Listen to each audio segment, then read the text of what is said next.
Are you always struggling to keep track of your creative ideas and projects? Maybe you work a full-time job and do art on the side, and you want to make more time for it, but you don't know how. I've always had to find time and space for my creative work in between other bits of life, like taking care of a family or working. Finding an organization system that was flexible enough to adapt to my life's changes was key. I've tried paper planners, digital planners, to-do apps. I've even used sticky notes, but I've finally found the ideal combo that helps me organize both my career and art practice. So, what is Notion? Notion is like if Trello, Google Sheets, and Google Docs had a baby. It's an extremely flexible and all-in-one system for planning and organizing information. There's a learning curve to it, and it can be overwhelming at first. So I recommend starting out with just a few simple to-do task lists, maybe one Kanban style board and a collection of notes pages. I like to treat my Notion as if it were a collection of 3-ring binders. Each binder is for a different thing: work, art, and personal things. And within each binder are sections. So it would be things like a database of notes, a progress tracker, etc. I have a main dashboard that serves as a landing page for my databases and links to other pages.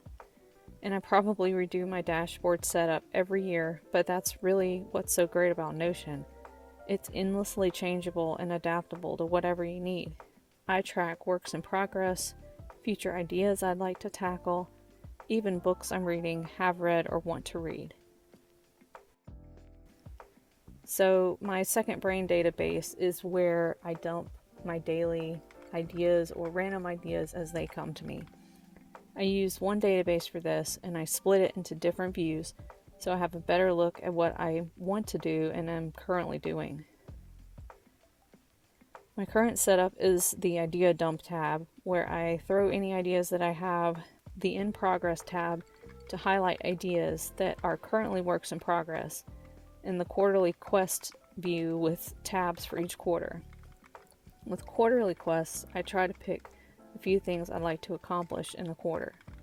This is something new I'm trying this year, so we'll see how it goes. I'm trying to limit myself to just a few things I'd really like to accomplish each quarter to boost my chances of succeeding and lower the risk of being overwhelmed by them. I got the idea of a second brain set up from a YouTuber named Jules Acri, and the idea of quarterly quests from Ali Abdaal. I think Ali Abdaal also did a brain dump situation, so both of those YouTubers utilize Notion in this way, and it worked really well for me.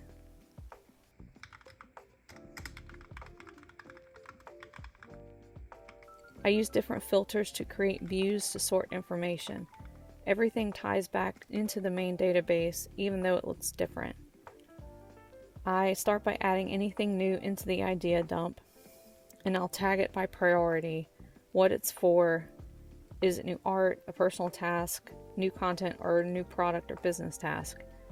If I need to connect an idea to another page in another database, like my artwork planner, I'll use the relation property to link it there. Things can get cluttered if you have too many properties visible, so I just hide them when they're empty. So I also use an artwork planner and archival system that works similar to the brain dump system. It's separate from the brain dump database, and I take notes on projects, I track where I am on those paintings, and ultimately assort them when they're finished based on like where they're sold at, what medium they are, and things like that. The information that I apply to each painting in the archive would be prices, the medium, where they're being sold, whether they're sold or not, whether they're licensable or not, and a link to the file if I really need to add that. When I start a new painting, I create a page in the work in progress board and create a duplicate page in the archive board. So, for example, if I have a brain dump idea for a new painting, I'll add it to the brain dump, and then I will link it to a new page that I set up in the Art Archive database and just link it with the Relations tab. That way I don't have to have the Art Archive visible on my dashboard. I can just kind of trim things down and only have what I need to see in the moment. I use templates when I plan out these pages on Notion. You can make a template just like you would make a regular page, and then you would save it as a template, so when you create a new page in Notion, you can quickly access that template and it just copies everything from the template to the new page and you can fill it out. So I have a day job as a book designer, and I have a database in Notion just for work. In it, I have pages detailing what book I'm working on, at what point in the process we're at with publishing it, and details about the book itself that help guide me when I'm making covers for it. Aside from Notion, I also use a Hobonichi Cousin planner. I specifically use the Cousin A6 January start, and it's become this all-in-one physical version of a planner, similar to what Notion does, but this one is just written down. I like the Hobonichi because it's very flexible in its usage. In mine, I try to use every section. Monthly events get written down monthly, like work deadlines and appointments I need to have a heads up reminder about. The weekly view is where I put up daily work tasks and art tasks, like personal art tasks. And I split the weekly views up like this. The top 3 tasks for every day at the top. The weekly top 5 tasks are on the side. Work tasks are below that. Since I'm part-time, I try to limit what I'll be working on to no more than 5 tasks in a day because I can realistically get those things done. And below that, art and personal tasks go. I'll use a different color ink pen to help separate the two and make it easier to understand.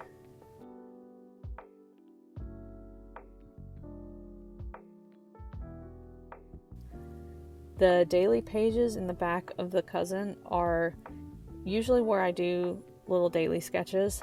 I do a little journaling on them too, but not a lot because it's not something that I really like doing.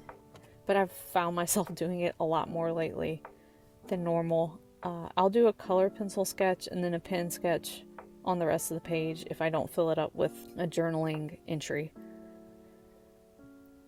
I started using daily pages as sketch pages because I was struggling to make a drawing habit stick, and having a numbered blank page ready to go for any given day seems to have helped because I draw a lot more regularly now. I usually do this at the end of the day, and there have been some times where I just didn't have the energy for sketching, so they ended up being blank. The downside about Hobonichi is pretty expensive. Around $60 for A6 Cousin January start. That's the year-long version of the book. And you may feel like you've wasted money if you don't utilize all the pages and sections. If you feel this way, then maybe a different version of the Hobonichi would be better for you.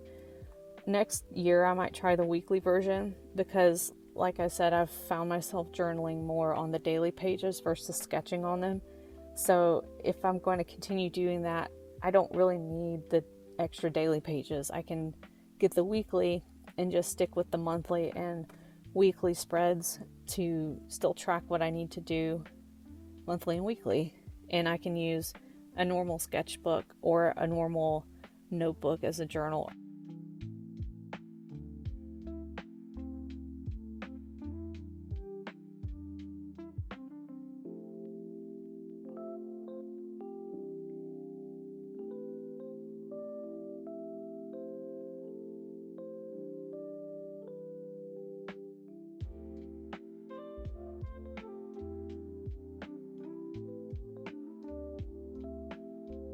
So I put together a free resource to get you started with Notion. You can get started with the Art Planner and Archive on my website. It's the same version that I personally use. I've just simplified it a little bit by removing some of the extra tags, and it's free. All you have to do is enter your email and you'll get it. So I hope this helped. Thank you for watching, and I will see you in the next video.